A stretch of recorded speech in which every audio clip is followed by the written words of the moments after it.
இந்த எபிசோடில் நாம இயக்குனர் இயக்கத்தில் வெளிவந்திருக்கிற தேசிங் ராஜா 2 படத்தை பற்றி பார்க்க போகிறோம். இந்த படத்தோட கதை பற்றி பார்த்தோம்னா, சென்னையில் உள்ள ஒரு காவல் நிலையத்தில் விமல் இன்ஸ்பெக்டராக இருக்கார். மற்றொரு காவல் நிலையத்தில் இன்ஸ்பெக்டராக புகழ் பெண் வேடத்தில் இருக்கார். இருவரும் அடிக்கடி யார் பெரியவன் என்பதில் போட்டா போட்டி வருது.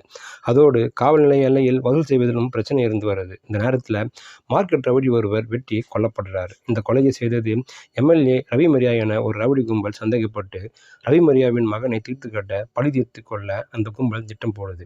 இதை தெரிந்து கொண்ட எம்எல்ஏ ரவி மரியா தனது மகனை ரவிகளிடமிருந்து காப்பாற்ற போலீஸ் கமிஷனர் உதவியை நாடுறாரு. எம்எல்ஏ மகனுக்கு பாதுகாப்பு வழங்க உதவி கமிஷனரான பூஜிதா தலைமையில் தனிப்படை போலீசார் பணியமர்த்தப்படுறாங்க. இதைத் தொடர்ந்து இன்ஸ்பெக்டர் விமலின் உதவியை பூஜிதா நாடுறாங்க. இறுதியில் ரவுடி கும்பலிடம் இருந்து எம்எல்ஏ மகனின் உயிர் தப்பியதா இல்லையா, இதாங்க இந்த படத்தோட மீதி கதை.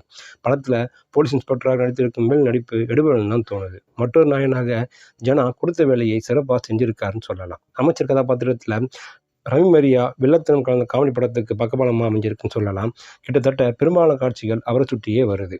பெண் தோட்டத்தில் இன்ஸ்பெக்டராக வரும் புகழ் நடிப்பு கடுப்பை ஏற்றிருக்குன்னு சொல்லலாம்.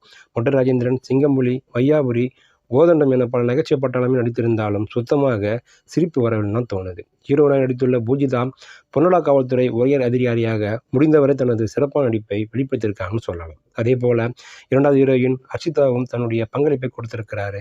முதலமைச்சராக வரும் இயக்குனர் ஆர் வி உதயகுமார், திருச்சி சாதனா ஆகியோரும் அரசியலாக வந்து சொல்கிறாங்க. நீண்ட இடைவெளிக்கு பிறகு இந்த படத்துக்கு இசையமைத்துள்ள வித்தியாசகத்தனது இசையால் படத்துக்கு பலம் சேர்த்திருக்காருன்னு சொல்லலாம். ஒளிப்பதிவாளர் செல்வா காட்சிகளை அழகாக படம் பிடித்திருப்பது ஓரளவு ஆறுதல் தருது.